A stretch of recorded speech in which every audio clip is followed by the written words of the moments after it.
उसका सूद के साथ क्लेम करें। दादू ये आरबीआई कहता है जानकार बनिए, चौकन्ने रहिए। बिल्कुल सही फरमा रहे हैं।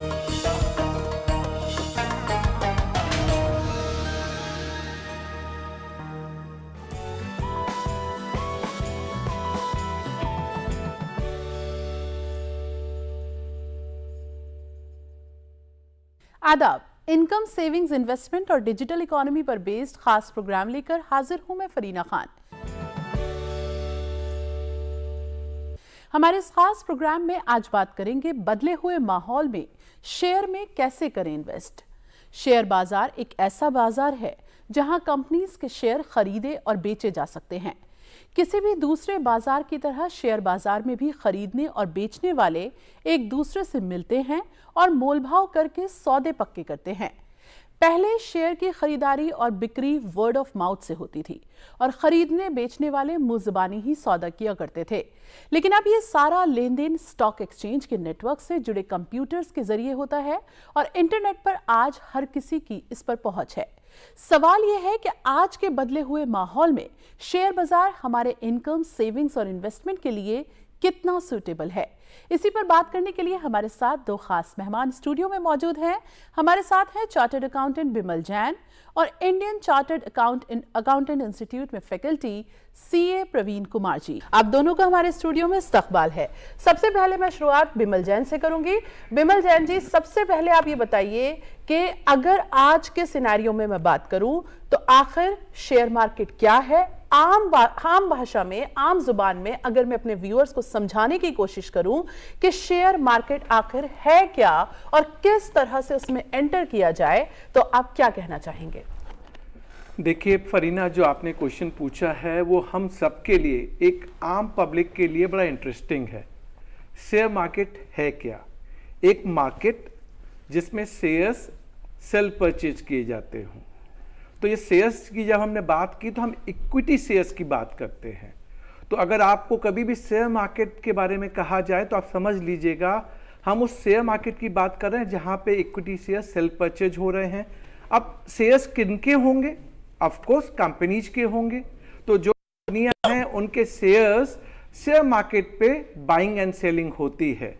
अब ये कंपनियां कैसी होती हैं? कंपनियां लार्ज कंपनी हो सकती हैं, मीडियम साइज कंपनी हो सकती हैं, स्मॉल साइज कंपनी हो सकती हैं।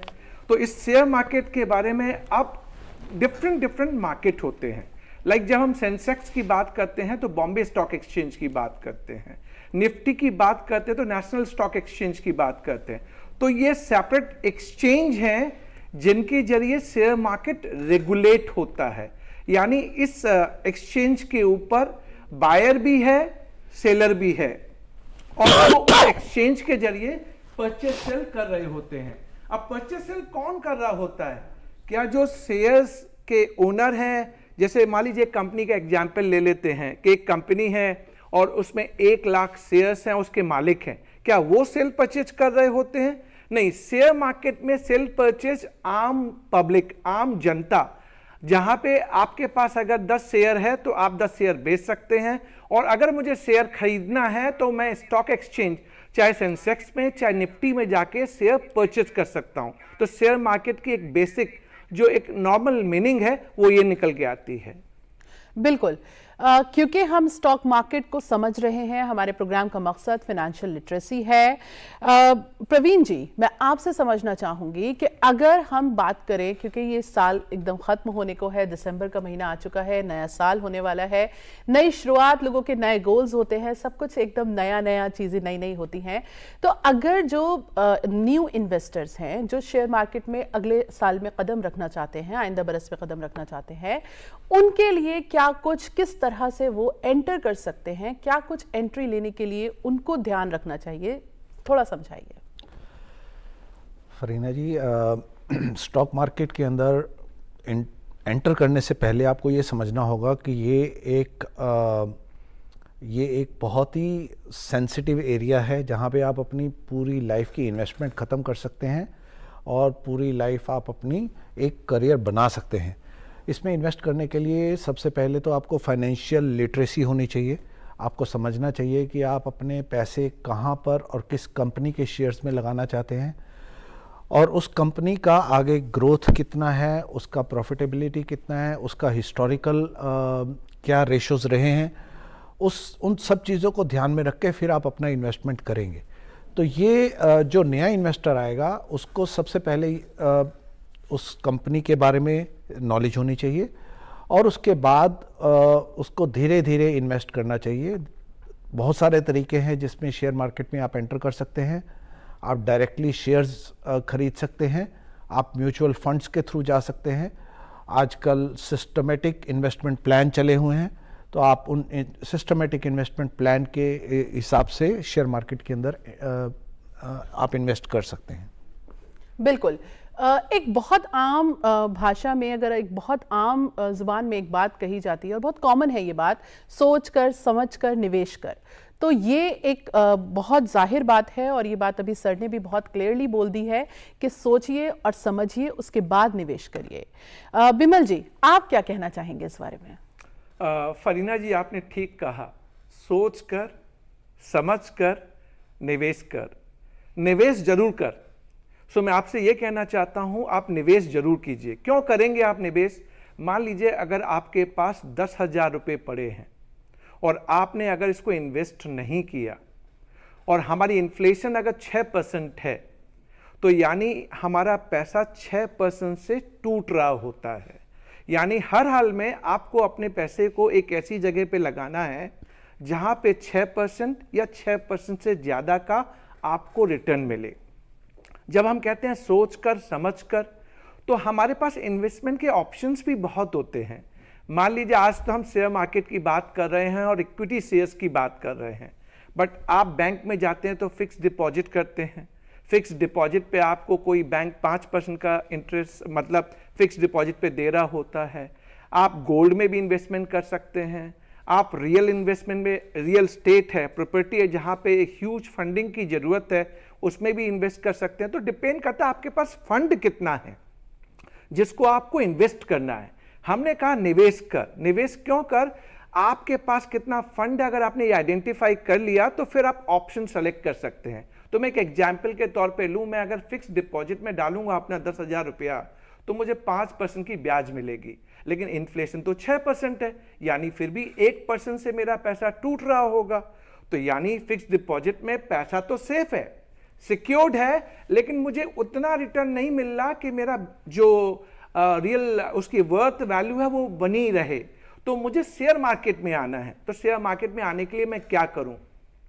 मेरे को पैनलिस्ट हैं प्रवीण जी ने भी ये कहा कि जब आप शेयर मार्केट में आते हैं तो आपको एक लिटरेसी की जरूरत है। तो मैं आपको ये समझाना चाहूंगा, सबसे पहले जब आप शेयर मार्केट में आना चाहते हैं तो क्यों आना चाहते हैं, पहले पर्पस तय कीजिए कि मैं शेयर में पैसा क्यों डालूं। क्वाइट ऑब्वियस है, आप रिटर्न चाहते हैं कि मुझे फिक्स डिपॉजिट पे 5% मिलता है, तो मुझे शेयर मार्केट से कितना मिलेगा। तो मैं आपको बता दूं, on an average equity shares underlying है तो 13% की ग्रोथ रही है। बेस रेट जिसको हम कहते हैं 13%। और मैं एक डेटा दे दूं फरीना जी, अगर आप पिछली साल का 1 साल का डेटा उठा के देखेंगे तो सेंसेक्स जो है हमारा, सेंसेक्स ग्रो हुआ है 8.93%, यानी 1 साल का कंपैरिजन कर रहा हूं मैं। अगर आप इसको निफ्टी में देखेंगे तो 9.53%, तो यानी 5% जो एफडी पे मिल रहा है, शेयर मार्केट में मुझे निफ्टी के ऊपर 9.53% मिल रहा है, यानी मुझे शेयर्स मार्केट में जाना चाहिए। अब जाने के लिए अब आपको करना क्या है, पहले अपना डीमेट अकाउंट खुलवाइए। डीमेट अकाउंट कहाँ खुलवाएंगे? जहां बैंक है आप वहां जाइए। अदरवाइज जैसा मैंने आपको बताया, निफ्टी, सेंसेक्स जो ब्रोकर होते हैं, शेयर ब्रोकर, कई ब्रोकर हैं, मैं नाम नहीं ले रहा, कई ब्रोकर हैं, आप उनके पास जाइए, अपना पर्सनल अकाउंट नंबर दीजिए, आधार कार्ड दीजिए, बैंक अकाउंट की डिटेल्स प्रोवाइड करा दीजिए, फोटो लेगा, आपका डीमेट अकाउंट खुल जाएगा। आजकल फिजिकल शेयर सेल परचेज नहीं होते, पहले होते थे ना कि हमने एक शेयर्स को फिजिकली बाइंग सेलिंग किया, वो नहीं होता। आजकल सब ई मोड पे होता है, डीमेट फॉर्म पे होता है। अब आपने डीमेट अकाउंट खोले, अब आपको शेयर में इन्वेस्ट करना है, जो फरीना ने कहा, सोच कर समझ कर। अब यहां क्या सोचना है, ये 10,000 रुपए मैं किस में डालूं, किस शेयर में खरीदूं। तो कई कंपनीज हैं, बड़ी बड़ी कंपनी है, ब्लू चिप कंपनी है। तो पहले आपको देखना है ब्लू चिप कंपनी में मुझे डालना है तो वो कौन सी कंपनी है जिसमें मुझे अपने पैसे का इन्वेस्टमेंट करना है।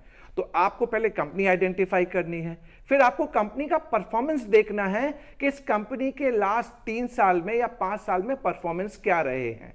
फिर आपको देखना है कि इसने डिविडेंड कितना दिया, इसकी शेयर की वैल्यू कंपैरेटिवली, जब हम सेंसेक्स और निफ्टी की बात करते हैं तो इसकी शेयर्स की वैल्यू कैसे बढ़ रही है। ये लार्ज कैप कहने का मतलब होता है वो सारी कंपनियां जो लार्ज कैप में आती हैं वो बड़ी कंपनी कहलाती हैं।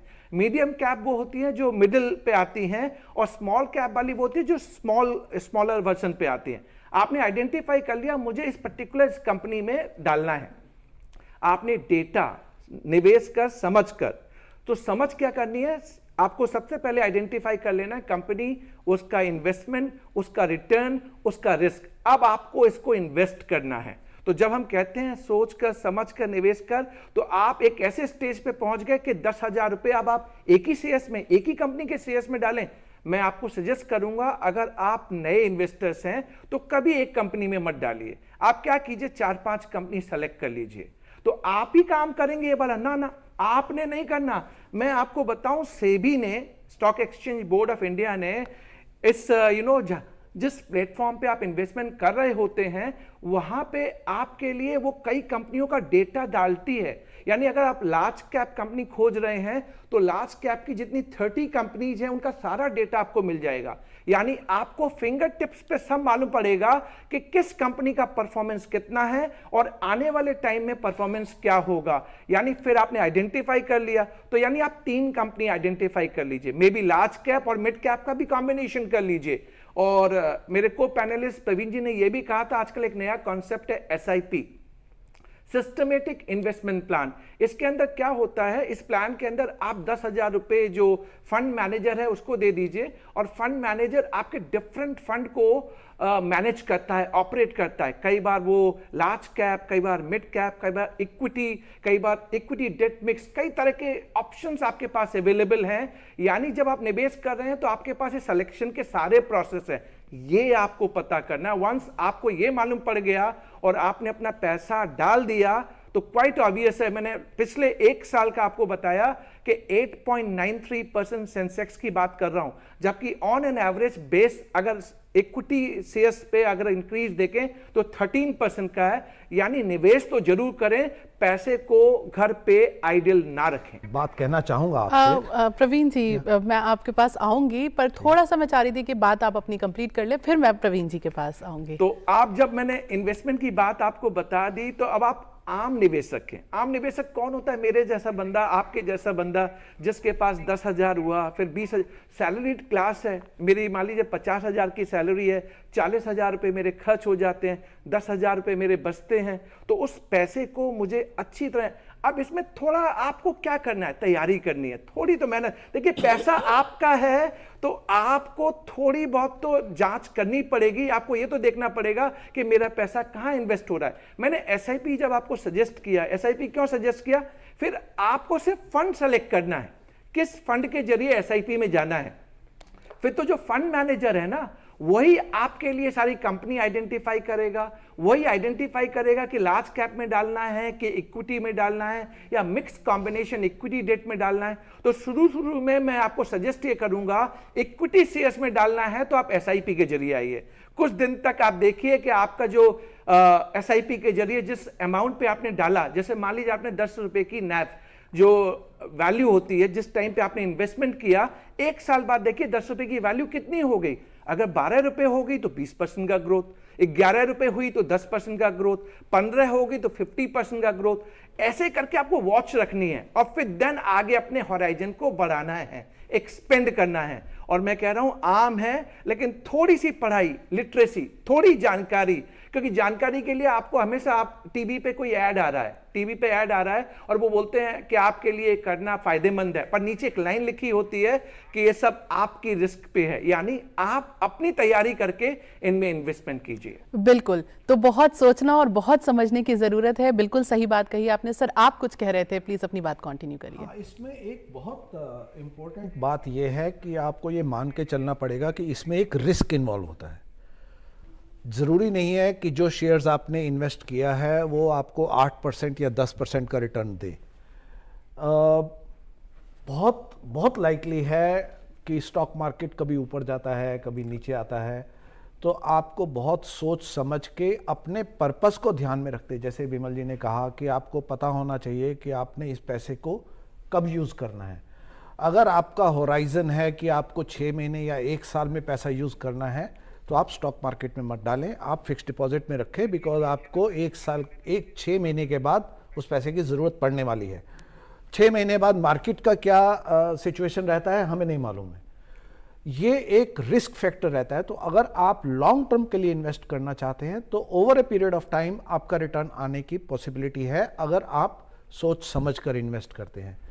लेकिन अगर आप चाहते हैं कि आपको इमीडिएट रिटर्न मिले, तो उसमें एक बहुत बड़ा रिस्क इन्वॉल्व रहता है, जिसके लिए आपको केयरफुल रहना है। और जैसा कि आजकल ट्रेंड भी देखने में मिल रहा है कि हर आदमी, everyone wants to invest in stock market, उनको लग रहा है कि मेरे पैसे तो 6 महीने में डबल हो जाएंगे, बट ऐसा होता नहीं है। स्टॉक मार्केट एक बहुत केयरफुल इन्वेस्टमेंट प्लेटफॉर्म है, तो हम लोगों को अपने पर्पस, जो हमारा ऑब्जेक्टिव है, वो ध्यान में रख के ही स्टॉक मार्केट में एंटर करना चाहिए। अगर फरीना आप मुझे इजाज़त दें तो मैं कुछ कहना चाहूँगा। बिल्कुल, मैं आपके पास आऊंगी। एक सर ने जो बोला कि जैसे लॉन्ग टर्म की अगर हम बात करते हैं, तो लॉन्ग टर्म में जो है वो ज़्यादा आपका जो रिस्क है वो बहुत कैलकुलेटेड होता है, और जो चीज़ें हैं वो आपकी मतलब आपके अकॉर्डिंग आप उसको देख सकते हैं। लेकिन अब जब शॉर्ट टर्म इन्वेस्टमेंट की बात आती है, क्या फिर शॉर्ट टर्म इन्वेस्टमेंट करें ही नहीं? Sir please. ये बहुत इंटरेस्टिंग है। शॉर्ट टर्म इन्वेस्टमेंट करना है आपको, और आपके पास होराइजन है, तो आपको ये मान के चलना पड़ेगा कि इसमें एक रिस्क इन्वॉल्व है।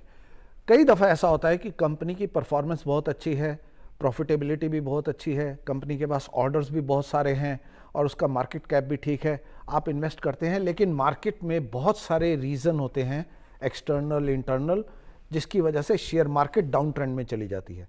तब आपको रियलाइज़ होता है कि ओ माय गॉड, मैंने तो इन्वेस्ट किया था और आई वाज एंटिसिपेटिंग कि मेरे को रिटर्न मिलेगा, जो कि एक फिक्स्ड डिपॉजिट के इंटरेस्ट से ज़्यादा रिटर्न मिलेगा, लेकिन ये तो मेरे पैसे ही कम रह गए। सो वो जो रिस्क है वो आपको बैक ऑफ द माइंड आपको ध्यान में रखना पड़ेगा कि शॉर्ट टर्म इन्वेस्ट करते हुए आपको इन रिस्क को ध्यान में रखकर चलना पड़ेगा। इसी के लिए जो विमल जी ने सलाह दी कि आप SIP के ज़रिए जाएं, आप म्यूचुअल फंड के ज़रिए जाएं, आप उन लोगों के थ्रू जाएं जिन लोगों को एक्सपीरियंस है शेयर मार्केट का, और उसके बाद फिर आप अपना इन्वेस्टमेंट करें। ऑलवेज कीप इन माइंड कि जहां पे रिस्क रहेगा वो रिस्क आपको अपने बैक ऑफ माइंड पे रखना पड़ेगा। बिल्कुल। बिमल जी, लॉन्ग टर्म की बात करें या शॉर्ट टर्म? देखिए फरीना, आपने एज ए आम निवेशक की तरह एक ऐसा क्वेश्चन किया है कि शॉर्ट टर्म पे जाएं या लॉन्ग टर्म पे जाएं। देखिए, ये तो आपकी नीड के ऊपर डिपेंड करता है कि आपको शॉर्ट टर्म में पैसा वापस चाहिए या लॉन्ग टर्म में पैसा वापस चाहिए। एक सिल्वर लाइनिंग बता दूं कि लॉन्ग टर्म का इन्वेस्टमेंट ऑन एन एवरेज आपको एक अच्छा रिटर्न दे के जाता है। अगर आप बाकी प्योर इन्वेस्टमेंट पर्सपेक्टिव में पूछना चाहती हैं फरीना, लेकिन शॉर्ट टर्म, हाँ वाकई कई बार हमारी नीड होती है फरीना कि आज मेरे पास 1 लाख रुपए हैं और मुझे 6 महीने बाद अब इस पैसे की ज़रूरत पड़ेगी, तो 6 महीने के लिए क्या मैं शॉर्ट टर्म में जा सकता हूँ? क्या मेरे लिए ऑप्शंस अवेलेबल हैं? तो फरीना, मैं एक चीज़ यहाँ पे सबसे कहना चाहूँगा, कई बार मार्केट अप और डाउन होता है। डाउन हो गया तो आपको लगा सब कुछ खराब हो गया क्या? ना, आप गलत सोच रहे हैं। कंपनी अच्छा कर रही है, कंपनी का रिटर्न अच्छा आ रहा है, कंपनी का परफॉर्मेंस अच्छा हो रहा है, सेक्टर स्पेसिफिक, लेकिन मार्केट डाउन है। मार्केट डाउन क्यों होता है मालूम है? मार्केट डाउन के कई रीजन होते हैं। जैसे फॉरेन इंस्टीट्यूशनल इन्वेस्टर्स हैं, जो हमारे फॉरेन इन्वेस्टर्स होते हैं, वो हमारे मार्केट, इमर्जिंग मार्केट में पैसा लगाते हैं। लेकिन मान लीजिए अगर उसको यूएस में, जैसे यूएस फेडरल रिजर्व ने अभी अपनी बेंचमार्क इंटरेस्ट रेट को कम कर दिया, तो उनको लगा कि हमें ऑप्शन वहाँ पे ज़्यादा अच्छा मिलेगा, वो यहाँ से पैसा निकाल के वहाँ चले जाते हैं। जब यहाँ से पैसा निकालेंगे तो यहाँ के शेयर मार्केट में सेल होगा तो आपका शेयर मार्केट डाउन होगा। आपका रुपी आज कम हो रहा है फरीना, रुपी की जो वैल्यू है डॉलर के कंपैरिजन में वीक हो रही है, उसका रीजन क्या है? हमें समझना पड़ेगा हमारा मैक्रो इकोनॉमिक्स कैसे ग्रो कर रहा है। मैक्रो इकोनॉमिक्स क्या होता है? इंडिया ने टारगेट किया कि हमारा 6.5% का जीडीपी ग्रो होगा, लेकिन हमने Q1 Q2 में हमारा 6% से नीचे चला गया, तो उसका इंपैक्ट हमारे ऊपर आ जाता है। मेरी रुपी, आज रुपी डॉलर का आप कॉम्बिनेशन देखें तो रुपी वीकर हो रहा है। रुपी वीकर होने का मतलब है इसका सेंटीमेंट मेरे मार्केट में भी आ जाता है, लेकिन ये सारी चीज शॉर्ट टर्म पे चल रही होती है। तो मैं आपको क्या सजेस्ट करूंगा, फरीना ने तो बड़ा एक क्वेश्चन मुझे रेज कर दिया, short term versus long term, लेकिन मैं एज ए इन्वेस्टर्स आपसे कहना चाहता हूं, देखिए अगर आपका शॉर्ट टर्म अगर मीनिंग है तो आप सबसे पहले, मैंने कहा ना, आप एक मार्केट स्पेसिफिक होता है, एक सेक्टर स्पेसिफिक होता है। अगर आपने सेक्टर स्पेसिफिक आइडेंटिफाई कर लिया तो फरीना आप देखिए आज कितने सेक्टर हैं जो ग्रो कर सकते हैं। मैं आपको एक एग्जांपल के तौर पे समझाऊं, लोगों को समझ में आएगा। हमारी गवर्नमेंट ने 11.11 lakh crore rupees capital outlay, जो 3.4% ऑफ जीडीपी का प्लान किया हुआ है, जो कैपिटल इंफ्रास्ट्रक्चर पे एक्सपेंस किया जाएगा। इंफ्रास्ट्रक्चर पे एक्सपेंस किया जाएगा मतलब मेरे यहां रोड बनेंगी, एयरपोर्ट बनेंगे, रेलवे में जाएगा, वाटरवेज में जाएगा। अगर इतना पैसा इन सेक्टर में खर्च होगा तो आप सोचिए जो कंपनी रेलवे में है, जो कंपनी रोड कंस्ट्रक्शन में है, उन कंपनियों को ज्यादा काम मिलेगा। ज्यादा काम मिलेगा तो ज्यादा टर्नओवर होगी, ज्यादा टर्नओवर होगी तो प्रॉफिट के चांसेस भी उनके ज्यादा हैं। तो ये सेक्टर स्पेसिफिक हो गया। तो हो सकता है आज मार्केट आपको डाउन दिख रहा हो, बट मैंने आपको फिर भी बता दिया, ऑन एन एवरेज आप 4 साल उठा लीजिए, मेरा इक्विटी मार्केट से रिटर्न 13 बेस रेट, बेस की बात कर रहा हूं मैंने 1 साल का भी कंपैरिजन आपको निफ्टी और सेंसेक्स का दे दिया, 9% के आसपास ग्रो कर रहा है। यानी आप ये समझ लीजिए आपके पास शेयर मार्केट एक बेस्ट ऑप्शन है। अब आपने लॉन्ग वर्सेस शॉर्ट, शॉर्ट के लिए सबसे अच्छा सजेशन आपको क्या होगा मालूम है? SIP, mutual fund. अब ये म्यूचुअल फंड करते क्या मालूम है? म्यूचुअल फंड खुद अपना एक फंड मैनेज करते हैं। उस फंड के अंदर वो आइडेंटिफाई, वो आपको बता भी देंगे कि उनका फंड इक्विटी बेस्ड होगा या इक्विटी प्लस डेट बेस्ड होगा, या लार्ज कैप के लिए होगा या मिडिल कैप के लिए, आपको पहले से मालूम होगा। तो मेरी एडवाइस होगी, शॉर्ट टर्म भी अगर आप चाहते हैं तो पहले लार्ज कैप में जाइए, SIP के जरिए जाइए, और वहां पे तो डेली बेसिस पे नैब चेंज हो रहा है। आपको दिख रहा है कि मैंने 10 रुपए पे इन्वेस्टमेंट किया और 6 महीने बाद अगर मान लीजिए वो 10 रुपए 50 पैसे हो गया, तो मुझे कम से कम 5% आप 6 महीने में उसने दे दिया, तो यानी ईयरली उसने मुझे 10% का ग्रो दे दिया। तो SIP के जरिए आप पैसा निकाल सकते हैं, लगा सकते हैं। तो 6 महीने बाद ऐसा भी हो सकता है कि आपको जरूरत ना भी पड़े। तो आपके लिए क्या रहा, 1 साल हो गया, लेकिन मान लीजिए वो डिविडेंड भी अनाउंस करते हैं, तो डिविडेंड का भी ऑप्शन होता है कि आप ले लीजिए या फिर से री इन्वेस्टमेंट कर लीजिए। तो मेरे हिसाब से शॉर्ट वर्सेस लॉन्ग में मैं एक ही सिल्वर लाइनिंग मानूंगा, लॉन्ग टर्म इन्वेस्टमेंट आपको लॉन्ग टर्म बेसिस पे फायदा देता है, वहां पे आपकी सेफ्टी सिक्योरिटी मैनेज हो जाती है, एक एनुअलाइज वे में ग्रोथ बढ़ जाता है। शॉर्ट टर्म में थोड़ा चांस रहता है कि मान लीजिए शॉर्ट टर्म में आपको फंड चाहिए और उस टाइम पे मान लीजिए मार्केट सेंटीमेंट खराब है, लेकिन कंपनी अच्छा कर रही है, लेकिन मार्केट सेंटीमेंट खराब है तो शेयर्स की वैल्यू भी अच्छी नहीं होगी। इसलिए कहा जाता है जब मार्केट गिर रहा हो तो आप सेक्टर आइडेंटिफाई कीजिए, कंपनी आइडेंटिफाई कीजिए और उसमें इन्वेस्टमेंट कीजिए। यानी ये थोड़ा कैलकुलेशन है, बट आपको नहीं घबराना। Fund manager, SIP, mutual fund, मैंने तो आपको समझाया आपको करना क्या है। बिल्कुल सर ने कहा कि आपको नहीं घबराना है, लेकिन एक जो चीज़ होती है, चाहे लॉन्ग टर्म इन्वेस्टमेंट की बात हो चाहे शॉर्ट टर्म इन्वेस्टमेंट की बात हो, दोनों ही में जब मार्केट का जो सेंटिमेंट है वो थोड़ा लोअर साइड पर होता है, तो जो लोग, जो इन्वेस्टर्स होते हैं, वो अपने इमोशनल डिसीजन को नहीं रोक पाते हैं। वो ये नहीं समझ पाते हैं कि कहीं ऐसा ना हो कि मैंने अभी नहीं बेचा तो हो सकता है मुझे नुकसान हो जाए, और अगर मैंने अभी बेच दिया तो हो सकता है मैं अपने प्रॉफिट से महरूम रह जाऊं।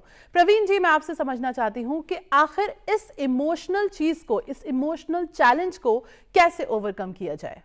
द न्यू ह्यूमन रेवोल्यूशन, एक जापान के बहुत फेमस फिलोसोफर हैं डॉक्टर दाइसाकु इकेदा, उसमें उन्होंने लिखा था कि आप एक शीशे के सामने खड़े हैं और आपको अपना एक प्रतिबिंब नज़र आ रहा है और वो टेढ़ा है, और आप कोशिश कर रहे हैं कि उसको ठीक करना है, लेकिन जब तक आप सीधे नहीं होंगे वो प्रतिबिंब सीधा नहीं होगा। तो आपने 1 लाख रुपया शेयर मार्केट में इन्वेस्ट किया, आपको लगा कि वो 1 लाख रुपया 95,000 रह गया, 90,000 रह गया, ये शेयर मार्केट, ये तो रिटर्न देने की बात हो रही थी, ये तो मेरा पैसा कम होता चला जा रहा है। तो आपको ये समझना पड़ेगा कि आपको अपनी ज़रूरतों को ध्यान में रख के अपने हिसाब से इन्वेस्ट करना है, लालच की वजह से इन्वेस्ट नहीं करना है। आजकल बहुत सारे लोग यंगस्टर्स और ये सब फॉरवर्ड ट्रेडिंग में इन्वेस्ट कर रहे हैं। उसका मतलब ये है कि आपने सिर्फ मार्जिन दिया और आपने 1 लाख रुपया दिया और आपने 10 लाख रुपए या 20 लाख रुपए के शेयर खरीद लिए, और उसके बाद जब आपको लॉस हुआ, अगर उस कंपनी के शेयर प्राइस गिर गए, तो आपको पता चला कि आपका पैसा तो 1 लाख था लेकिन आपका लॉस हो गया 5 लाख रुपया, तो उसकी वजह से बहुत ज़्यादा नुकसान होता है। तो आपको केयरफुल रहना है। शेयर मार्केट एक कैलकुलेटेड इन्वेस्टमेंट का एक जरिया है, ये एक जुआ नहीं है कि आपने आज पैसा लगाया और कल आपको डबल पैसे मिलेंगे। जो लोग इस तरीके से लालच करने की कोशिश करेंगे उनके लिए ये एक खतरे का सिग्नल है। तो we have to be very very careful, one has to be very careful before investing. So share market कैसे बिहेव करता है, उसके कई रीजन हो सकते हैं। इंटरनेशनल, किसी 2 देशों में लड़ाई हो गई, ऑयल प्राइस के ऊपर कुछ हो गया, यूएस के फेड ने, लाइक विमल जी ने बोला कि वहां पे कुछ हलचल हो गया, शेयर मार्केट के प्राइसेस, जिस कंपनीज में आपके इन्वेस्टेड हैं शेयर्स, उसके रॉ मटेरियल के प्राइसेस में कुछ हो गया, नई टेक्नोलॉजी आ गई। बहुत सारे रीजन होते हैं, इंटरनल कुछ रीजन हो सकते हैं, पॉलिटिकल रीजन हो सकते हैं। तो आपकी शेयर मार्केट ऊपर भी जा सकती है, नीचे भी जा सकती है। तो ये रिस्क आपको ध्यान में रखना है, आपको केयरफुली खुद ही समझ के और फिर उसके बाद हेल्प लेनी है एक्सपर्ट्स की, और उसके बाद इन्वेस्ट करना है। बिल्कुल। बिमल जी, साल बदल रहा है, नया साल आ रहा है, आपको क्या लगता है कि किस तरह से नए इन्वेस्टर को मार्केट के अंदर एंटर करना चाहिए, या फिर अगर हम बजट का ध्यान दें तो बजट भी अब आने वाला है, तो किस तरह से जो इंडिया की जो मार्केट है, स्टॉक मार्केट है, वो किस तरह से बदलने वाली है, और क्या कुछ जो ट्रेंड्स हैं वो आने वाले हैं, थोड़ा सा समझाइए। फरीना, पहले मैं आपके वो इमोशनल पॉइंट को टच करना चाहूँगा कि आप शेयर मार्केट में हैं तो इमोशनली आप कितना अटैच रहते हैं। मैंने आपसे अभी कुछ देर पहले कहा, फिर रिपीट कर रहा हूँ कि शेयर मार्केट का बढ़ना और गिरना कई फैक्टर्स होते हैं, उस पर डिपेंडेंट होता है। लेकिन मान लीजिए आपने अपना पैसा एक ऐसी कंपनी में लगाया है जो कंपनी बहुत अच्छा कर रही है, बट अगर मार्केट सेंटीमेंट खराब है तो उसकी भी share value, market price down हो रही होगी। अब आप इमोशनली अगर ये सोचने लगे हैं कि नहीं मेरा 1 लाख का इन्वेस्टमेंट 90,000 रह गया, और आपको डर लगने लगे ना, अगर भरोसा किया तो पूरा भरोसा कीजिए। इन्वेस्टमेंट एक ऐसी चीज का नाम है जहां पे अगर आपने सोच समझ के, हम यही तो कह रहे थे, सोचो समझो फिर निवेश करो, सोचा भी समझा भी फिर निवेश किया, तो घबराना किस चीज का। और मैंने अभी कुछ देर पहले आपसे कहा कि अगर मार्केट गिर रहा है, लेकिन आपको क्या आइडेंटिफाई करना है, उसी टाइम पे तो इन्वेस्टमेंट की अपॉर्चुनिटी होती है। जो शेयर पहले आप ले नहीं पा रहे थे क्योंकि वो हाई प्राइस पे था, शेयर मार्केट गिरने की वजह से उसकी प्राइस नीचे आ गई है, उस टाइम पे उस शेयर्स को आप बाई कीजिए और वो आने वाले टाइम में आपको रिटर्न देगा। घबराहट में अगर आपने बेच दिया तो यानी आपने तो लॉस बुक कर लिया। तो शेयर मार्केट में इमोशन को थोड़ा सा आपको प्रोटेक्ट करके, और हम लोग अपनी आम जीवन में भी तो बोलते हैं ना ऑप्टिमिस्टिक, हमें पॉजिटिव रहना चाहिए। अगर मैंने बाकी सोच समझ के निवेश किया है तो घबराना किस चीज के लिए। कोई घबराहट दे तो उससे कह दीजिए कि मैंने सोच समझ के किया है, मुझे प्रॉफिट ही होगा, लॉस नहीं होगा। अब आते हैं 2025। भारत एक इमर्जिंग मार्केट है।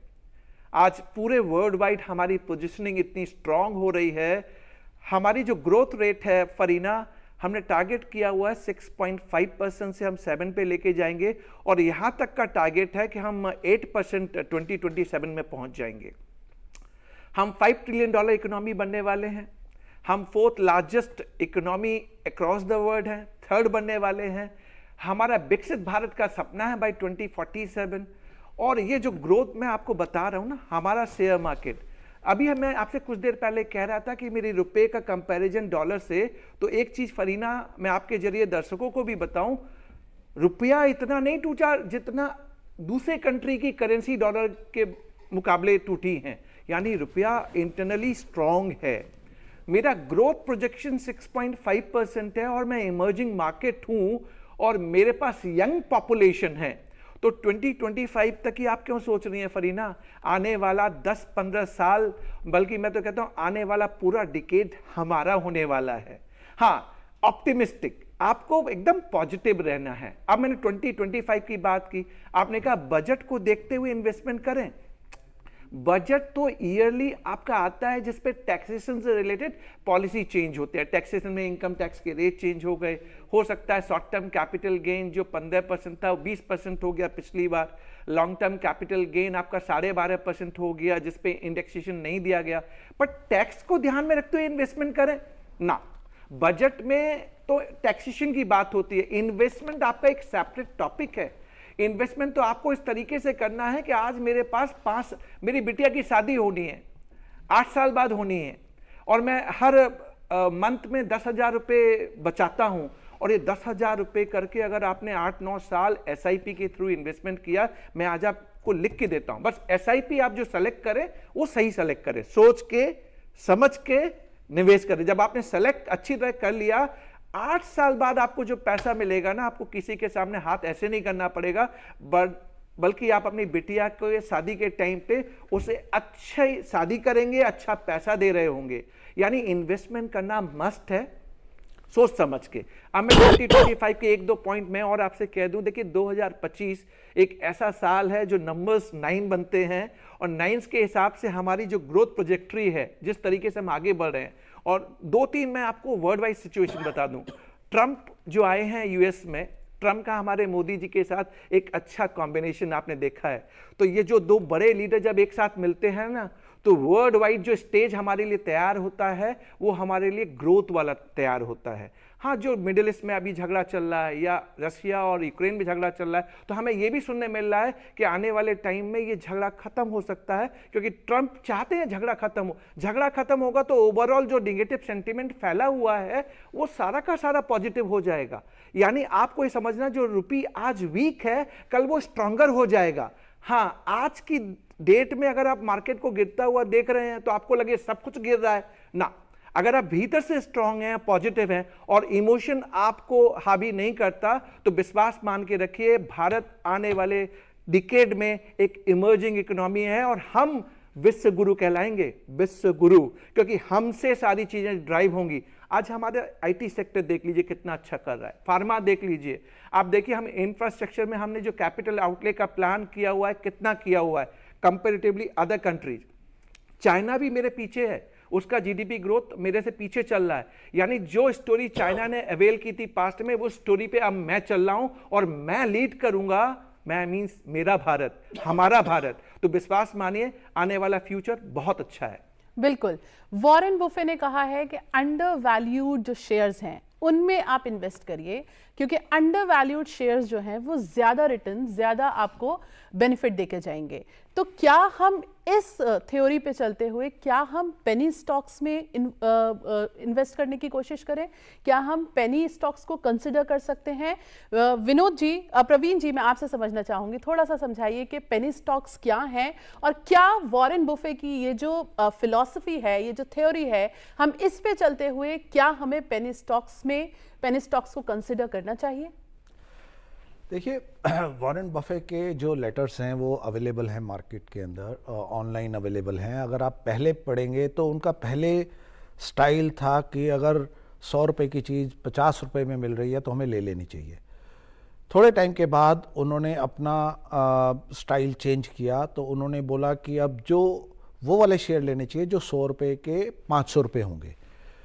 अब पेनी स्टॉक की अगर आप बात करते हैं तो वो कंपनीज जिनके शेयर मार्केट में प्राइस गिरे हुए हैं और वो बहुत छोटे प्राइस पे अवेलेबल हैं, उसके कई रीज़न हो सकते हैं। कंपनी की परफॉर्मेंस ख़राब हो सकती है, उसके बारे में बैड न्यूज़ हो सकती है, उसके बारे में उसका काम ठीक नहीं चल रहा है, लेकिन पॉसिबिलिटी कि वो कंपनी कल को अच्छा करेगी, और जैसे ही वो अच्छा करती है तो वो जो शेयर 3 रुपए का या 2 रुपए का है वो एकदम 7-8 रुपए का होता है, तो आपका प्रॉफिट मल्टीप्लाई होता है। लेकिन प्रोबेबिलिटी कि वो जो 2-3 रुपए का शेयर है वो ज़ीरो हो जाए, वो प्रोबेबिलिटी भी रहती है। तो आजकल एक ट्रेंड चल रहा है कि लोग पेनी स्टॉक्स में इन्वेस्ट करते हैं इस उम्मीद के साथ कि मैं 4 पेनी स्टॉक्स में इन्वेस्ट करता हूं, इनमें से कोई एक तो ऊपर बढ़ेगा ही बढ़ेगा। बट वो सारा रिस्क वाला गेम है। तो ज़रूरी नहीं है कि पेनी स्टॉक ऊपर आएगा ही आएगा। कुछ किस्से ऐसे हुए हैं पास्ट में जहां पे जो कंपनी बिल्कुल डूबने वाली थी किसी तरीके से बच गई और उसका शेयर बहुत ऊपर चला गया, तो लोगों को लगा कि ये तो मल्टीप्लाई हो गया, रिटर्न मिल गया। बट उसके साथ 99 ऐसे शेयर्स हैं जो 2 रुपए के थे और 0 हो गए। तो एक रिस्क, हाई रिस्क एरिया है पेनी स्टॉक्स का। आपको बहुत केयरफुली इन्वेस्ट करना है अगर पेनी स्टॉक्स में जाना चाहे तो। बट कभी भी ये मत माने कि ये पेनी स्टॉक बढ़ेंगे ही बढ़ेंगे, क्योंकि जो शेयर 10 रुपए का था और आज की डेट में 2 रुपए का है तो उसका कोई रीज़न है। ये किसी ना किसी वजह से नीचे टूटा है शेयर, और पॉसिबिलिटी है कि ये शेयर 0 भी हो सकता है। तो आपको जो अपना इन्वेस्टमेंट करना है, ये लाइन हम शुरू से बोल रहे हैं कि सोच कर समझ कर निवेश कर।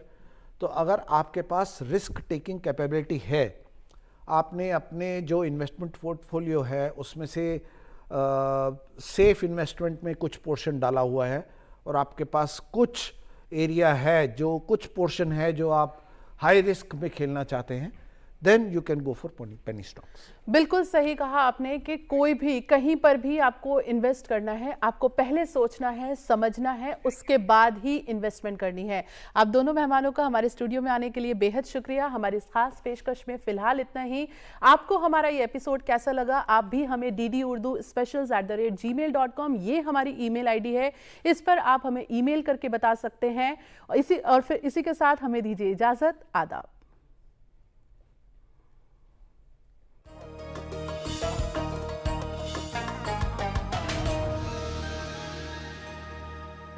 ये विशाल है ना, इसका सब प्रॉपर चलता है। कल इसके बैंक खाते में 15,000 रुपए का फ्रॉड हुआ है, पता है? पर कोई टेंशन ही नहीं इसको। देख, टेंशन क्यों? मेरी कोई गलती ही नहीं थी। फिर भी फ्रॉड होने पर मैंने फौरन बैंक को इन्फॉर्म कर दिया। आरबीआई कहता है अगर आपके अकाउंट से किसी ने धोखे से पैसे निकाले हैं तो बैंक को जल्द से जल्द इन्फॉर्म कीजिए। 3 दिन के अंदर इन्फॉर्म किया तो कोई नुकसान नहीं होगा। जितनी देर करोगे उतना ज्यादा नुकसान। और सुन, सब चलता नहीं, प्रॉपर चलाना पड़ता है। आरबीआई कहता है जानकार बने, चौकन्ने रहे। एक ऐसा प्रोग्राम जो आपके करियर को बेहतर बनाने की कर रहा है लगातार कोशिश। डीडी उर्दू की खास पेशकश, रोजगार से कामयाबी तक, अब नए वक्त पर। बरोज जुमा शाम 7:30 बजे और शनिचर दोपहर 12:30 बजे, सिर्फ डीडी उर्दू। राहगीर, और बस राहगीर हूँ मैं। खुशनसीबी मेरी कि जन्नते कश्मीर में हूँ। मैं हूँ प्रतीक वासन और निकला हूँ एक ऐसे सफ़र को अंजाम देने जिसके ख्याल से ही सेहरन पे सेहरन बढ़ती जाती है। बर्फ़ से ढकी ये वादियाँ अपने दामन में कुछ आग, कुछ तूफान भी पालती हैं।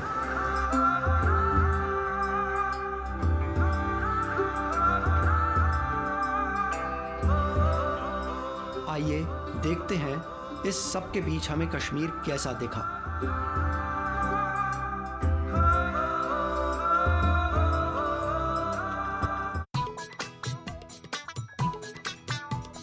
डेंगू वाला फीवर या चमकी बुखार, ये है नाम के डॉक्टर कर देंगे बंटा धार। सर की सर्जरी हो या मैडम जी बीमार, म्यूजिक वाला डॉक्टर करेगा उपचार। ये जीवन देंगे या जीवन लेंगे, छेड़ा तो ठन ठन को पार।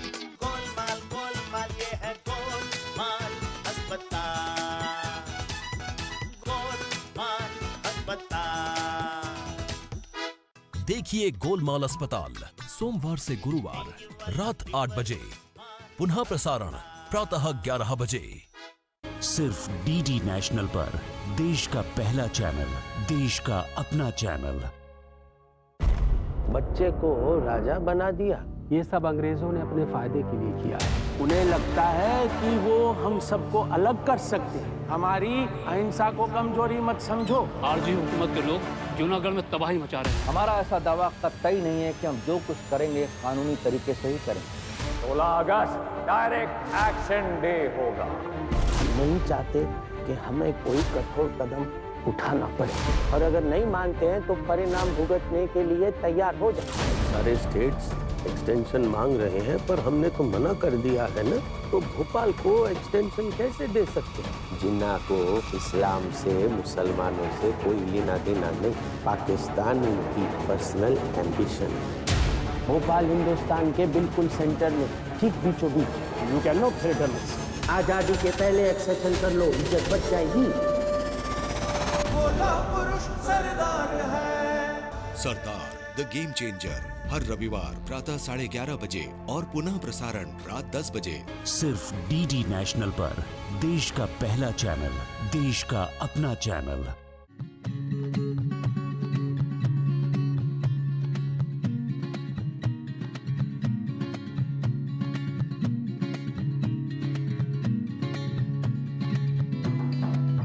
टेराकोटा लफ्ज लातीनी जबान का लफ्ज है जिसके माने पकी हुई मिट्टी से हैं, क्योंकि इस पॉटरी में इस्तेमाल शुदा मिट्टी की रंगत गहरे लाल रंग की होती है और पकी हुई मिट्टी से मुशाबहत रखती है, इसीलिए इसे टेराकोटा पॉटरी कहा जाता है। टेराकोटा तो इसका नाम एक इंग्लिश शब्द है, लेकिन मुख्य हिंदी का शब्द है मिट्टी का बर्तन। और पॉटरी माने पॉट हो जाता है। जो हमारे गांव की देहात की जो जैसे पानी का तालाब है, जोहड़ है, उसमें से मिट्टी जो आती है, उस मिट्टी से जो बर्तन बनाए जाते हैं वो खास करके क्योंकि चिकनी मिट्टी होती है और उसी से वो बर्तन या मूर्ति जो बनती है उस चिकनी मिट्टी से बनती है, तो उसी को टेराकोटा कहते हैं। मिट्टी होती है मोटी मोटी, उसको लकड़ी के डंडे से बारीक किया जाता है, जैसे कि एक चने के जैसे उतना बारीक उसको कूटते हैं और उसको फिर चलनी से छान के मोटी एक तरफ कर लेते हैं, उसको पानी में डाल के भिगो के, और वो बारीक जो होती है उससे उसकी गुदाई करते हैं। गुदाई करने के बाद फिर पैरों से गुदाई करते हैं। पैरों से गुदाई करने के बाद फिर हाथों से उसको बहुत बारीक गुदाई करके फिर चाक पे लाते हैं उसको, तो चाक पे उसको बर्तन बनाते हैं। तारीख की दलाइल में देखा जाए तो टेराकोटा पॉटरी के इस फन के मुतालिक कई नजरियात सामने आते हैं। ये फन कब और किस तरह वजूद में आया, इसके बारे में मुख्तलिफ अंदाजे लगाए गए हैं। एक नजरिए के मुताबिक टेराकोटा पॉटरी की शुरुआत ईरान से हुई और वक्त के साथ ये फन सरहदों को पार करता हुआ हिंदुस्तान आ पहुंचा। वहीं कुछ माहिरीन का ये मानना है कि ये रिवायत तकरीबन 1700 साल पुरानी है और इसकी जड़ें हिंदुस्तान की कदीम तरीन तहजीब से मिलती हैं, जो दरियाए सिंध के किनारे बसी थी। इन सब दलाइल के पेश नज़र एक मुनासिब अंदाजा ये लगाया जा सकता है कि टेराकोटा पॉटरी का ये फन एक वक्त पे कई जगहों पे मश्क किया जाता था। हिंदुस्तान में पुराने जमाने में टेराकोटा पॉटरी से रोजमर्रा के इस्तेमाल शुदा बर्तनों के अलावा देवी देवताओं की मूर्तियां बनाई जाती थीं। कई अदवार से चलती आई ये रिवायत आज भी एक मखसूस इलाके में न रहते हुए मुल्क के मुख्तलिफ हिस्सों में मुख्तलिफ तरह से चलती चली आ रही है। चाहे वो राजस्थान हो या बंगाल, मध्य प्रदेश हो या तमिलनाडु, हर खित्ते में टेराकोटा का ये फन बड़ी अकीदत के साथ मश्क किया जाता है। इस फन के जरिए बनाई गई देवी देवताओं की मूर्तियां खुसूसी तौर पर राजस्थान और मध्य प्रदेश में पूजी जाती हैं। मंदिरों में इन मूर्तियों को हर साल बदला जाता है और नई मूर्तियों के रखे जाने की इस रस्म को वहां के लोग पूरी अकीदत और धूमधाम से मनाते हैं। आदाब, नमस्कार, मैं हूं रूमी जाफरी और आप देखते रहिए दूरदर्शन का बेहद मशहूर प्रोग्राम गुफ्तगू, हर इतवार रात 8 बजे और सोमवार दोपहर 1 बजे सिर्फ डीडी उर्दू पर।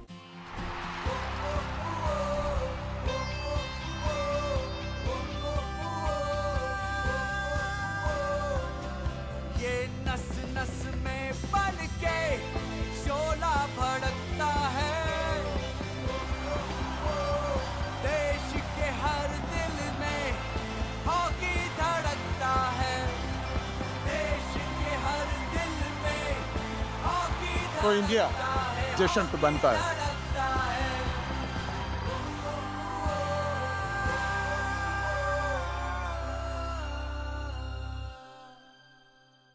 कुछ तो मस्त बात है इस जगह की, गली गली में बात है इस जगह की। यहाँ है खलबली हंसी सर पर चढ़ी, टिकट हो या ना हो ये गाड़ी चल पड़ी। गली गली सिमसिम, गली गली सिमसिम, गली गली। देखिए गली गली सिमसिम प्रतिदिन शाम 4 बजे सिर्फ डीडी नेशनल पर, देश का पहला चैनल, देश का अपना चैनल। कुछ ख्वाब है कुछ अरमान है, लो है जगी एक उम्मीद की, आओ कुछ कर दे।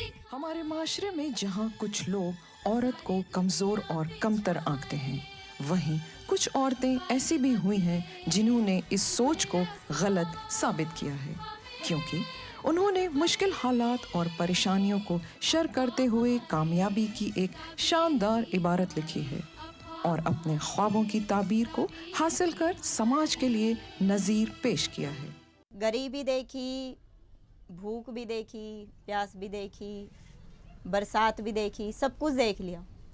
इतनी छोटी सी उम्र में इतना चीज़ें देख लिया कि अब मुझे नहीं लगता कि इससे ज़्यादा परेशानियां मेरे जीवन में आ पाएंगी। बचपन से ही जैसे हम 5 बहन भाई हैं, तो मम्मी ने स्ट्रगल किया है क्योंकि पापा की थोड़ी मानसिक स्थिति ठीक नहीं थी, तो तब से लेकर मम्मी ही हमें यहाँ तक लाई है।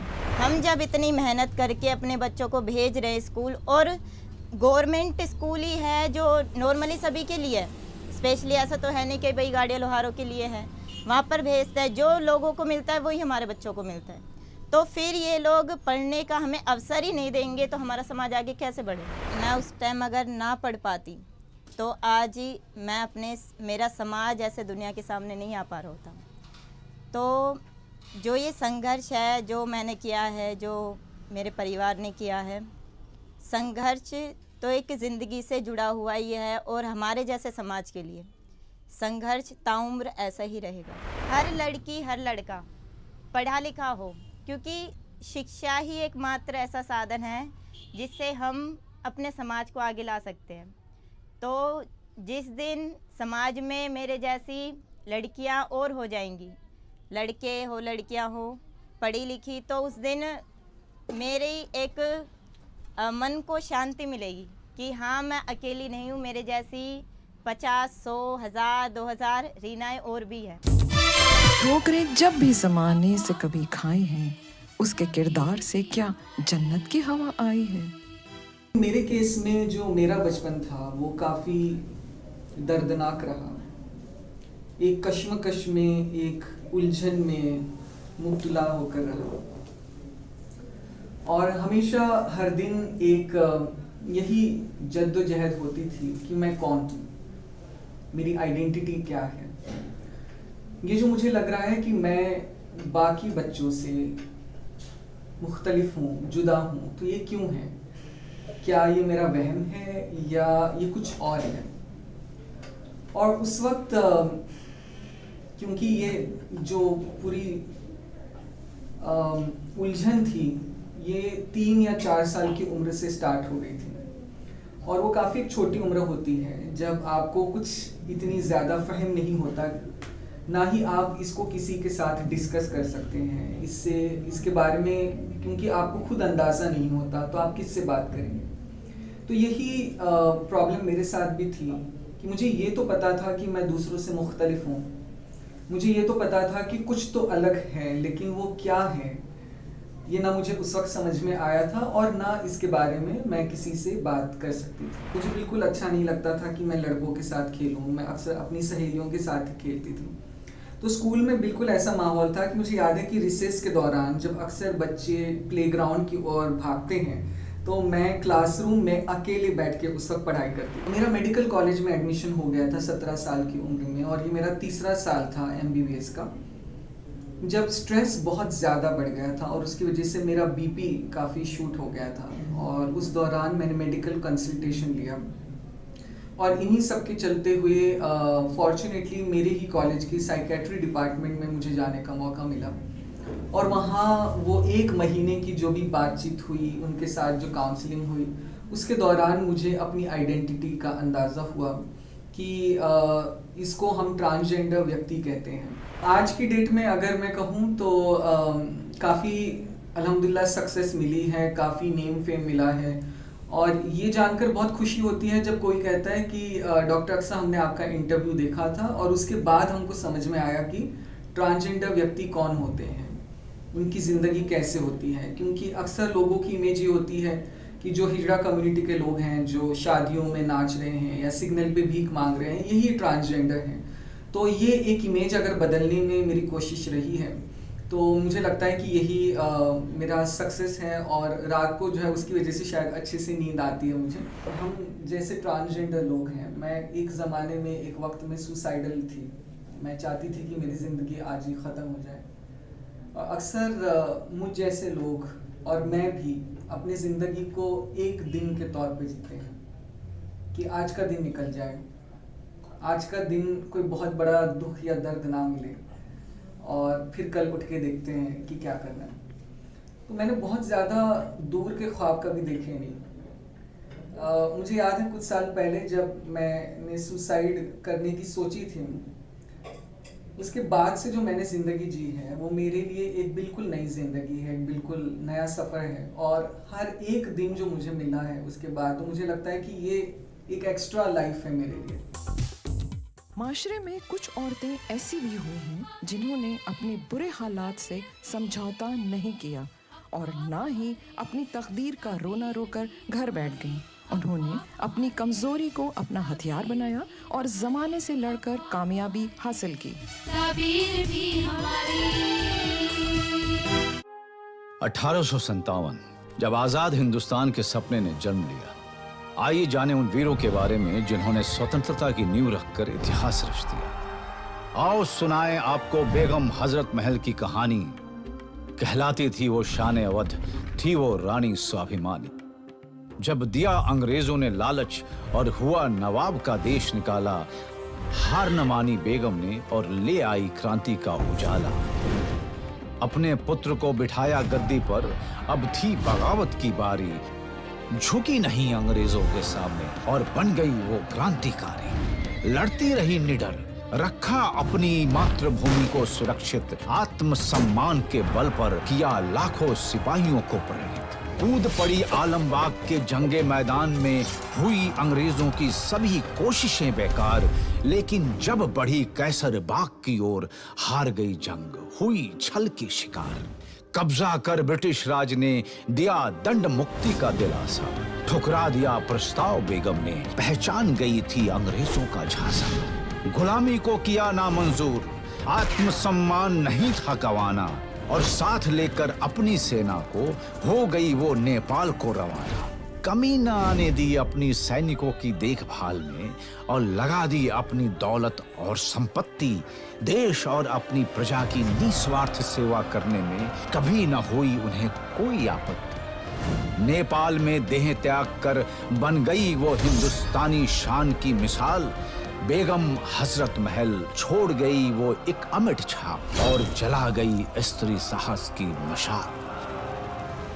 1857 के जंग के किस्से आज भी हर भारतवासी के मन में जोश और उत्साह भर देते हैं। ऐसे ही वीरों की प्रेरणादायक कहानियां लेकर हम फिर लौटेंगे। आजादी की अमृत कहानियां सूचना एवं प्रसारण मंत्रालय और नेटफ्लिक्स द्वारा प्रस्तुत।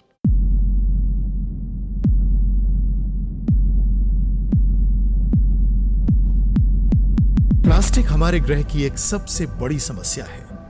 ये हमारी नदियों, जानवरों और हमें भी प्रदूषित कर रहा है। सिंगल यूज प्लास्टिक हर जगह है। चलो बदलाव करें, पर्यावरण को बचाएं, हमारी धरती और सभी जीवों को एक नया जीवन प्रदान करें, एक पर्यावरण अनुकूल जीवन शैली अपनाकर। देखिए एपिसोड प्लास्टिक इस शनिवार धरती करे पुकार में रात 10:30 बजे डीडी नेशनल पर। और क्विज में भाग लेना न भूलिएगा। सही उत्तर देने वालों को पुरस्कृत किया जाएगा। नाजरीन, डीडी उर्दू से जुड़ने के लिए आप सभी का बहुत बहुत शुक्रिया। डीडी उर्दू, हिंदुस्तानी तहजीब का आईना। डीडी उर्दू, जिसमें रची बसी है हिंदुस्तान की खुशबू। जुड़िए हमसे सोशल मीडिया के मुख्तलिफ प्लेटफॉर्म्स पर। आपके ईमेल, कमेंट्स और मशवरे का हमें इंतजार है। हमारा फेसबुक पेज है डीडी उर्दू चैनल। हमारा ट्विटर हैंडल है उर्दू दूरदर्शन और हम इंस्टाग्राम पर भी हैं urdu_दूरदर्शन के नाम से। आप हमें अपने मशवरे भेज सकते हैं ddurdufeedback@gmail.com पर।